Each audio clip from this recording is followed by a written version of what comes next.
Very good evening, friends.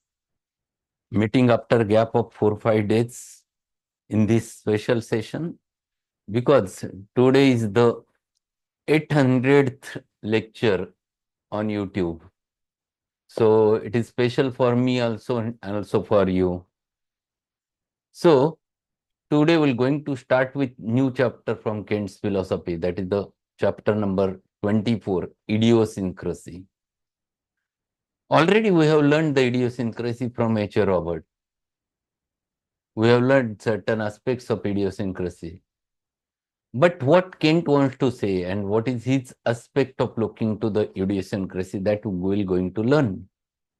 Idiosyncrasy is nothing but these are peculiar corporeal constitutions which reacts in an exaggerated way to a normal food ingredient generally.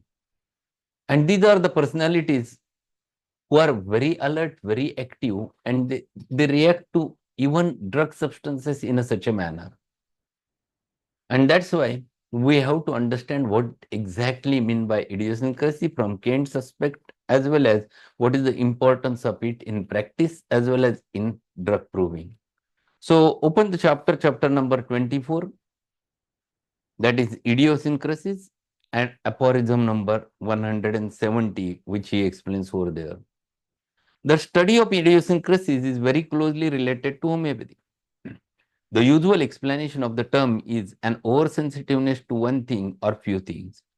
It does not apply to the general susceptibility in feeble constitutions, where patients are susceptible to all things, over susceptible and over impressed by simple annoyances.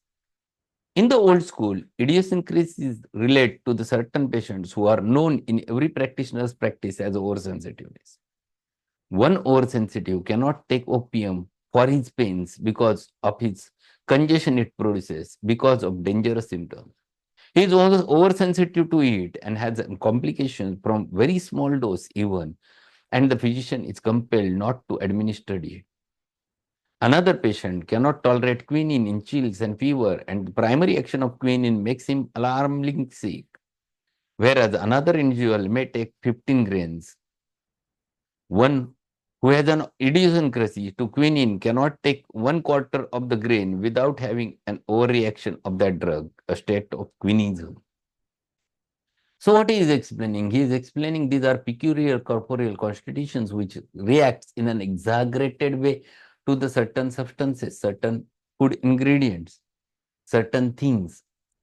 And this happens generally with the reactions to the drug substances if taken in a material quantity, even in a very small dose. So quinine, quinine derivative, common is the chloroquine phosphate, Lariego. The highest dose, which is called as therapeutic dose, is 1 gram to start. But these persons where very small amount of chloroquine is taken, they develop the symptoms of it. They react in an exaggerated manner. So that is what is the word which he has called the state of quinism. The homeopath recognizes a wide range in susceptibility, including things that the allopathy is not acquainted with.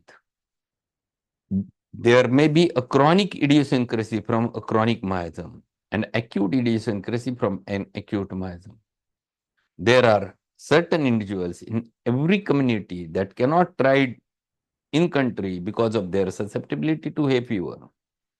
Others cannot bear the smell of flowers in the room because of becoming sick. Some will get sick from the smell of roses.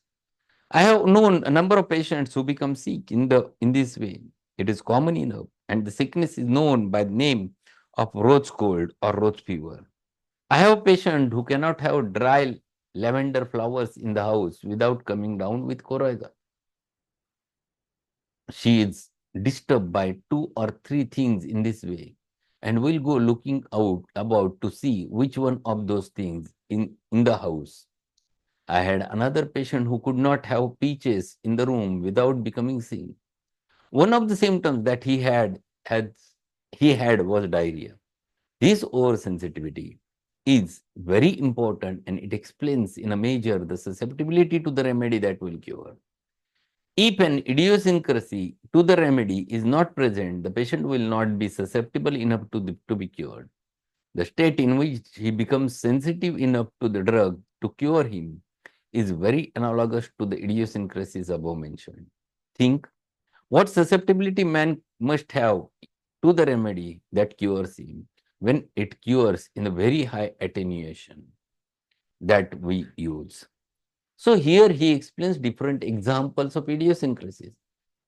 There are certain peoples who are very much sensitive to a certain smell of a flowers.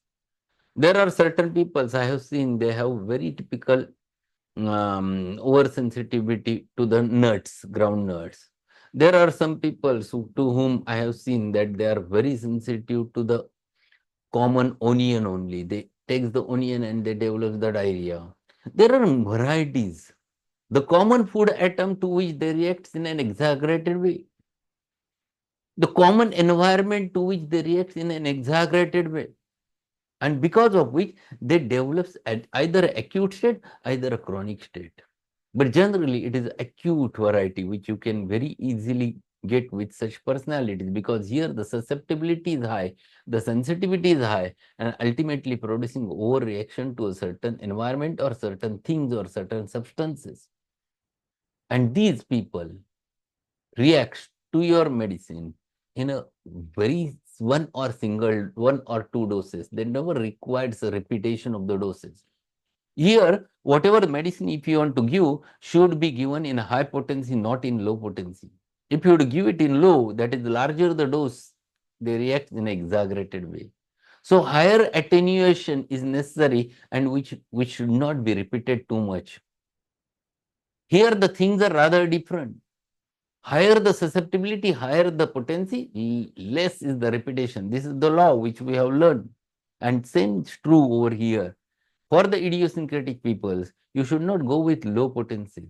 You always go with higher attenuation with a minimum repetition or no repetition at all. And these are the peculiar corporeal constitutions where you must be cautious enough to repeat the remedy. Then he says there are acquired idiosyncrasies and idiosyncrasies that are born with patient.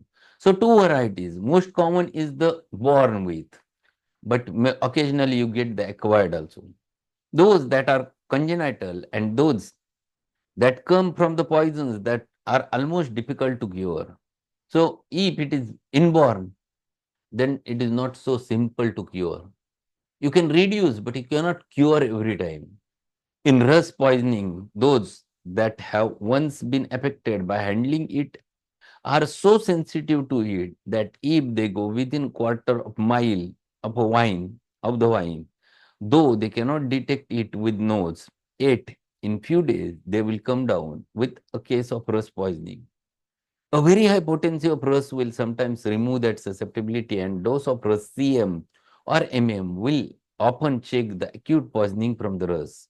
But if you find that the patient has been born with sensitivity to the rust, while rust may palliate few times, but it will finally cease to help him. So he has explained that if there is an inborn sensitivity or idiosyncrasies there, you cannot cure many times. It may be palliated, it may be reduced, but you cannot cure. But if it is acquired, then you can. So he has given simple example of rust. Rust tox is a poison oak. It is a poison. And those who are sensitive enough to it, they always react in an exaggerated way, even though they have not touched the plant. It is in, they just go for walking in that area and they catch it and suffers from the rust poisoning. The symptoms come up. What he says, if you want to remove it, give it in a very high dose. Higher potency is required, but no repetition, very less repetition which is needed. When one is born with this susceptibility, it is very tenacious and will sometimes persist in spite of our best endeavors to the end of life. If eradicated at all, it requires an antisoric to get the bottom of it. So if you want to remove inborn idiosyncrasies, then you might require antisorics. The acute remedy will not take care of it. Hay fever is brought on in the fall and is supposed to be caused by the patient's oversensitiveness to the irritants that develop about that time. Sometimes it is attributed to the leg, to the hay that is curing in the fields at the time. Sometimes to the different weeds that grow up there. Such patients have often been able to ferret out the things that they are susceptible to. But Sora is at the bottom of all these troubles. Patients getting up the typhoid fever have often idiosyncrasies, and the chronic miasms are responsible for these, just as Sora is the prior to the sore eyes from the scarlet fever. Sequelae are miasmatic, they are simply the outcroppings of the chronic miasm. So he is giving examples. If there is a recurrent reaction which you used to get in certain patients, the patient is showing same reaction again and again. You are giving acute remedy, and acute remedy temporarily palliate that patient, but not able to cure that patient. Then it is duty to find it out the lurking miasm behind that. Generally, it is psoric because these exaggerated reactions are the product of psora. And that's why if it is psoric, you have to find it out what is the anti-psoric which is required for that patient for that time. And then you give that remedy in order to tackle the recurrence which happens to be there because of this. So this thing is he is explaining, these are called as chronic idiosyncrasies, which are because of chronic miasms. Commonest miasm is generally psora and occasionally it is syphilitic. There are persons who are sensitive not merely to one or few things, but to all things. Oversensitive to high potencies, oversensitive to taste, oversensitive to light, and a great many other things. This is a constitutional state. The patient is born with it. There are persons in whom you will see the sensitiveness only when you go away from the plane of nutrition into the plane of dynamics. You will see, for instance, patients who will sit at the table and crave common salt, want lot of salt upon their food, and never seem able to get just exactly what they need. They eat plenty of common salt and remain sick, growing thinner all the time. This is on the native nutritive plane. The crude common salt is taken with the food. Now you administer the CM to a such patient and it makes the patient sick, producing violent aggravation. This is where the food sustains a curative relation upon the higher plane. We step out of the nutritive plane into the plane of dynamics, the plane of disease cause and cure. So he is explaining over there that there are certain things. The patient is sensitive to a certain ingredient in crude form, and that's why he gets affected because of it. If you find it out, it is the patient is sensitive to common salt. He has given simple example of common salt, and patient is consuming common salt again and again. I have seen that there are many patients who used to consume too much salt. With every fruit, they put the salt.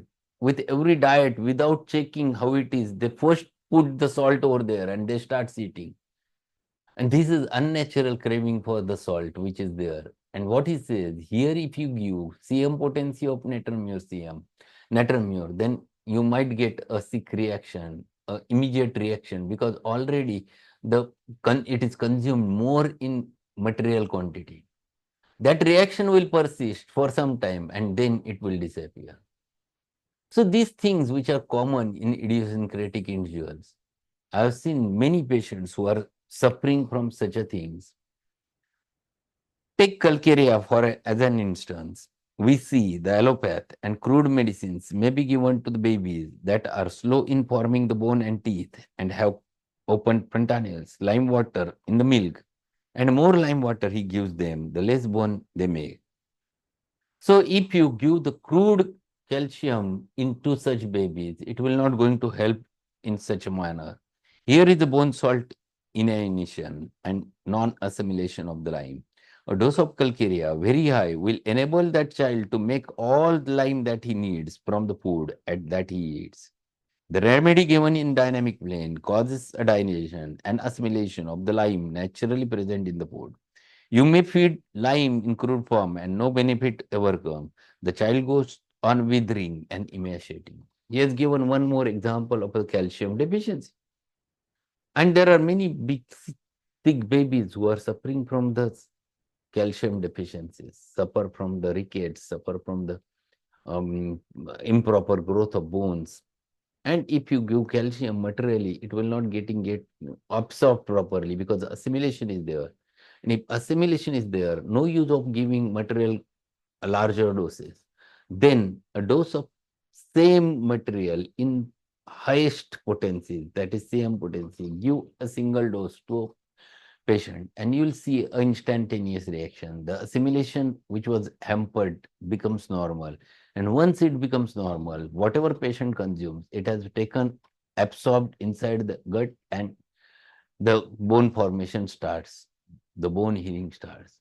So such a thing happens when you give that material in potentized form. In such non-assimilating patients, the symptoms of calcaria or natremor appear, calling the attention of the intelligent physician to the fact that child needs calcaria or natremor.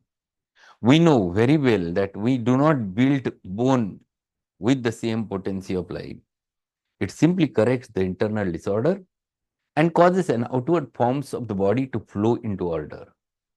In the turning into order of the internal establishes a nutritive principle from internal to external, so that we can see the wider range that idiosyncrasy or susceptibility has in homeopathy. So what he explains? He explains over there that many times crude form never produce the desired reactions in the patient. Patient who used to consume lot of iron and still the hemoglobin is less because the iron is not getting properly absorbed. The assimilation is hampered. And patient is absolutely nagging, weeping, dependable, yielding, weepy. And if you find that she is thirstless, then you confirm that patient is pulsatile and you give pulsatile in high potency. And this patient who had never developed a proper hemoglobin, anemia was there, now starts gaining the hemoglobin. So you can tackle such a thing in the patient with the help of proper medicines if they are given in such a way. Here we might undertake to coin a word, vice versa, homeopathicity. What does it mean? Homeopathicity is the relation between the homeopathic remedy and the patient who has been cured. When the homeopathic remedy has acted properly, when it has cured the patient, it has demonstrated that it was homeopathically related to the case, so that the relation, when it was sustained, may be called the homeopathicity, and it is demonstrated by administering the remedy. So he is giving what exactly he means by homeopathicity. Homeopathicity is nothing but the remedy which has acted and cured the patient. Means it is very perfect simillimum for the case. The state exaggerated. Just a minute. It is true that we can have what would be called a normal homeopathicity, a normal state, and that state exaggerated. That state exaggerated is where the patient is oversensitive to the curative remedy and it is not establishes a curative relation, but before curing produces an exaggeration of the symptoms of the patient. A remedy demonstrates its similitude to the case by curing. Homeopathic physicians use the word similimum. The similimum might be called that remedy that has cured the patient, but in advance of curing that case, it is only what appears to be most similar. The medicine cannot be called the similimum until it has cured. So he has very clearly mentioned what is exactly meant by the word similimum.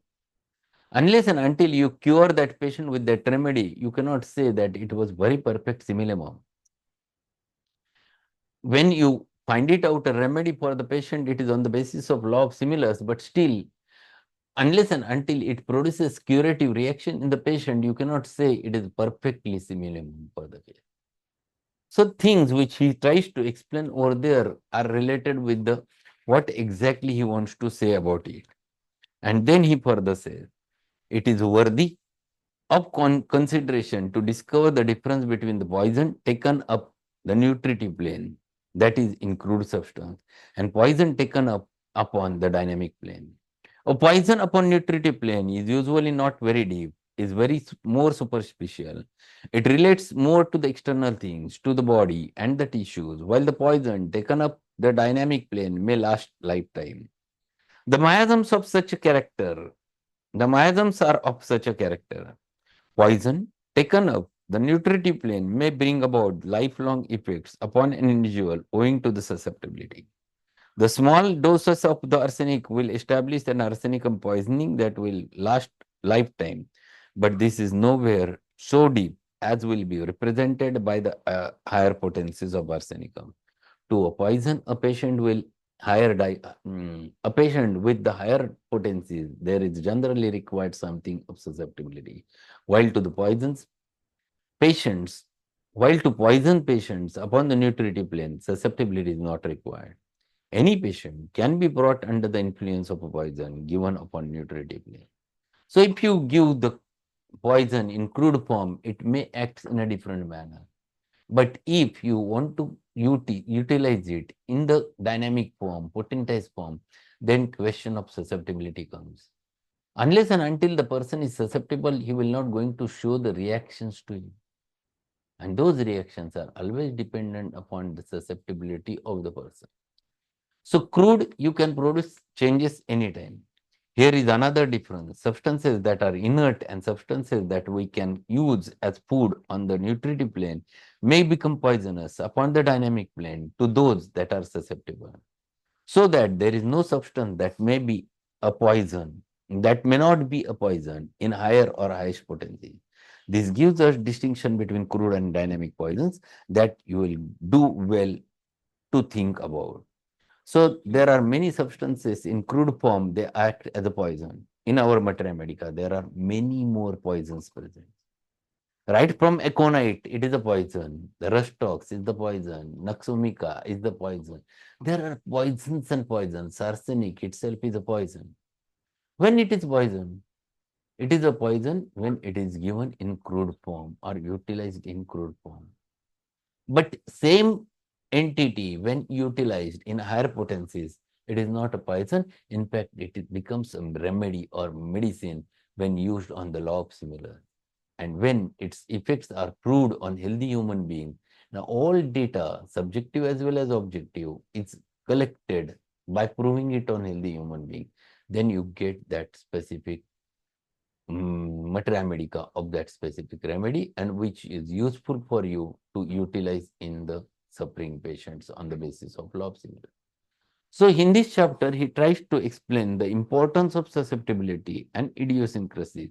And he says over there, unless and until the person is susceptible or idiosyncratic, the potencies will not of any use.